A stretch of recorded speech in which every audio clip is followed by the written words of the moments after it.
to you. Thanks. Nice to meet you too.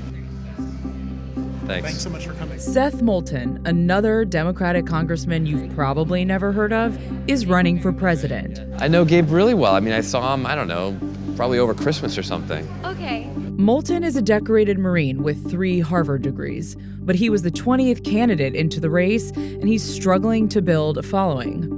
Last week, he held a series of town halls that played up his combat experience and rolled out new policies on veterans' mental health. There are thousands upon thousands throughout the United States of America of veterans that are homeless. The idea is to convince vets and other voters that he's the guy to clean up the messes President Trump has made around the world. We're using the National Guard like active duty soldiers. If you're going to do those jobs, then you need to get those resources. You said you're the only person in this field to have led Americans through a difficult time. There are other candidates who are veterans as well.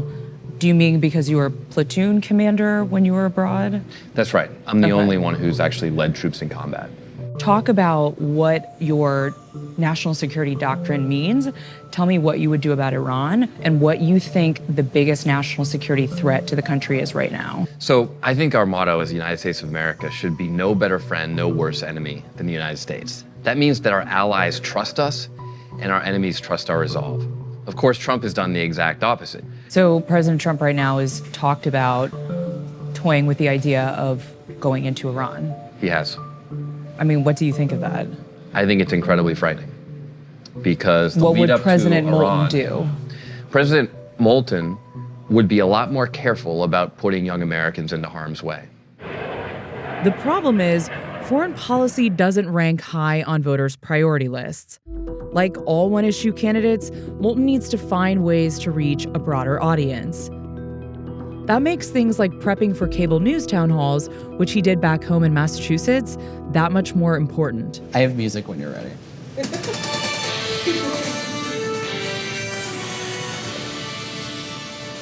Why you? Why should you be president of the United States of America? You know, I think that we live in a very divided time in America. I've never seen this country so divisive. I think like your energy was really good, but you were pausing a little bit more for effect last week. I think a little bit more storytelling last time, a little bit less this time. I wrote, didn't talk enough about Marines with an exclamation. I was going to say the knife fight thing, and I didn't because I thought that'd be too militaristic. What? You don't show up to a gunfight with a knife. With a knife. You know? Yeah, I wouldn't use.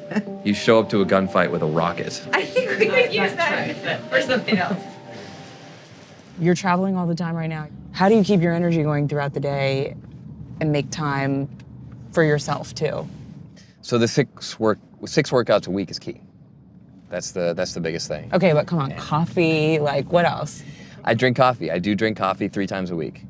3 times a week? 3 coffees a week. That's my limit. How do you ration that? Like, how do you decide when you're having Let me tell you, coffee? those 3 are awesome. They're so great because I only do 3. I think coffee's not bad for you, but I want to be addicted, so I do 3 a week. And I look ahead and I'm like, when am I going to really need this coffee? So you plan your coffee? I mean, we're all a little weird, right? We're running president. Moulton is one of only a few candidates who hasn't attracted enough donors or polled high enough to qualify for the first debates, which are less than a month away. Tonight we're here to talk specifically to focus on mental health. So at an event near his hometown, Moulton tried something new. He told a story he'd never shared before. To be honest, I have not had the courage before to talk about my own struggles with post-traumatic stress.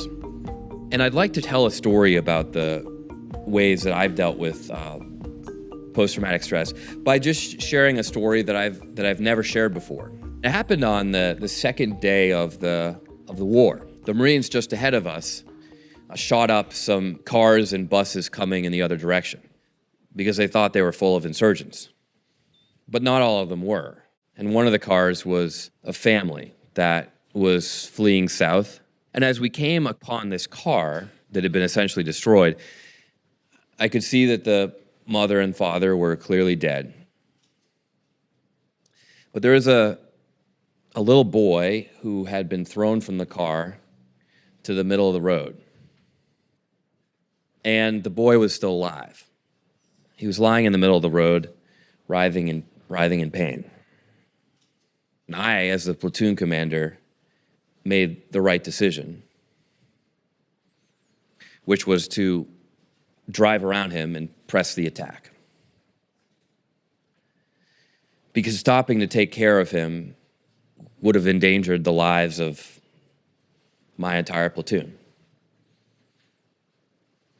But it was one of the most painful decisions I've ever made in my life, because there is nothing that I wanted more to do than to stop that vehicle and get out and to help this 5-year-old boy.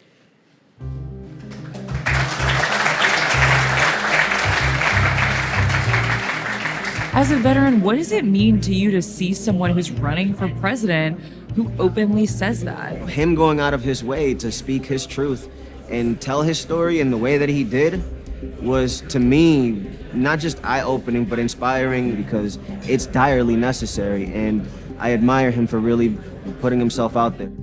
And you know what? It worked. At least for one spin of the news cycle, Moulton broke through. The question is whether continuing to tell his story can make him relevant. Congressman, you talked tonight about some things at this town hall that you've never talked about before in public. How do you feel?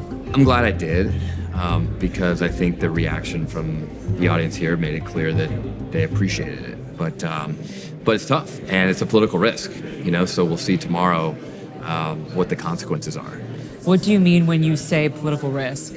It's a long history of veterans or other people who have dealt with mental health issues being really stigmatized. But, there's a big part of me that doesn't really care, because too many people in today's world are doing things for political reasons. And I did this for the exact opposite. The only reason I haven't shared it until this time is because I've been concerned about the political consequences. And you know what? Fuck it, it's the right thing to do.